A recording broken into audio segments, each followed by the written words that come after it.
Alright guys, we got the Forester in the garage. This is the part 2 video. If you haven't seen the first video yet, I posted up already. Today's video we're gonna do a test on our coolant system here. I opened this up already. This is a cold engine, so this is the best time to do this coolant test. Alright, so this is the kit you need to do this test. You've seen this around on my videos before. Use those in many vehicles. So we're gonna hook it up on the system. It's a quick background check on this vehicle. This is a Subaru Forester 04 2.5 EJ25. 3 or 4 years ago I did a turbo swap on this system because before the original turbo seal crapped out, coolant and oil crapped out coming out of the exhaust, and I replaced that. This is the second one, turbo, and again same thing, it crapped out again because it's sweet coming out of the exhaust. Big puff of smoke when you go over 100. My buddy said that he had to add oil all the time, and he have a little bit of leak on the coolant. That's kind of like in the right track of like having a lost oil and coolant on the exhaust turbo system. There's no external oil leak at all or coolant leak around the engine. There's a little bit of moisture, like power steering right here, maybe like a valve cover. And this wetness right here is when he add engine oil and kind of like spill a little bit. So let's start doing this test. So here we go. All right, so here's the trigger, here's the hose, and here's the adapter cap.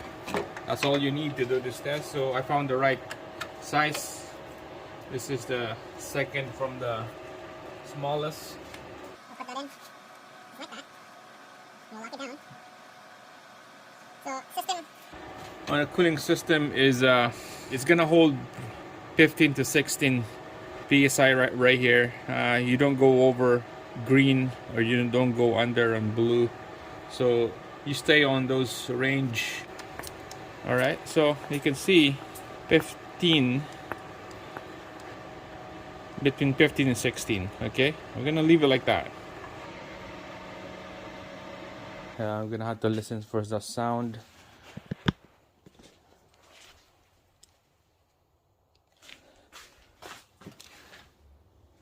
Look underneath.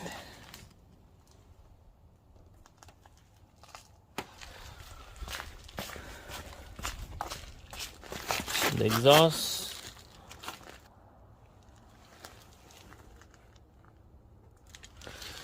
I didn't hear anything.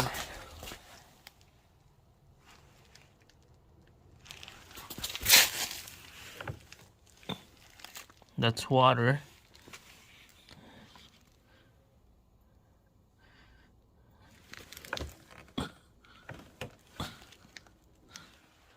Alright, so about a couple of minutes later, that's the result. Hey, slowly going down.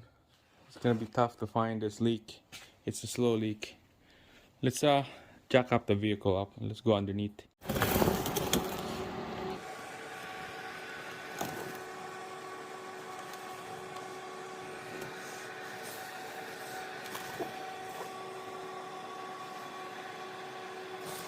So guys, you can see that there's a lot of engine oil down here, passenger side, right below the turbo, right beside the bell housing on the right side. So yeah, leaking outside, external, and probably a little bit of internal.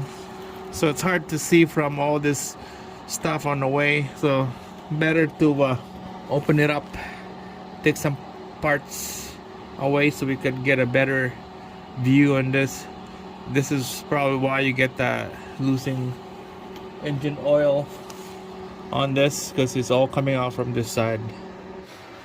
Alright, here's the result 5 minutes later. Slowly leaking down, still pressurized, but there's a loss of pressure.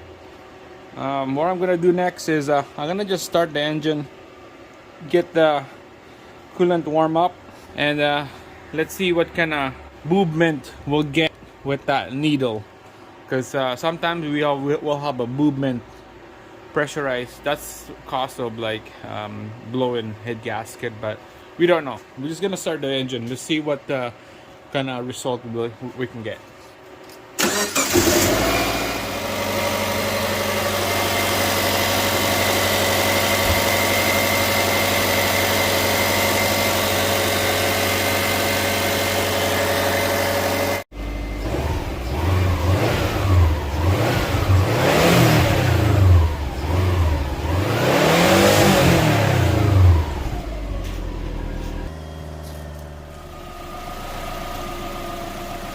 Alright guys, so it's been running for about 5 minutes now. So look at that, it's just holding up pressure. It just pressurized the whole system here. It just goes up so high. Has to be 15, 16, but right now it's on caution. It's not good. Alright, so it's been running about 8 minutes. It's still climbing, guys. This is not good. Not looking good at all.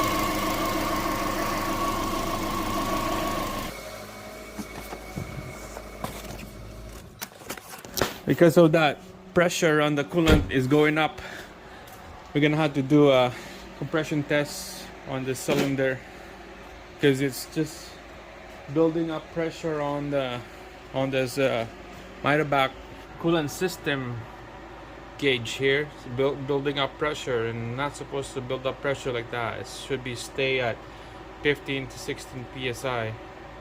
Not looking good. Alright, so that's it guys. You see the result.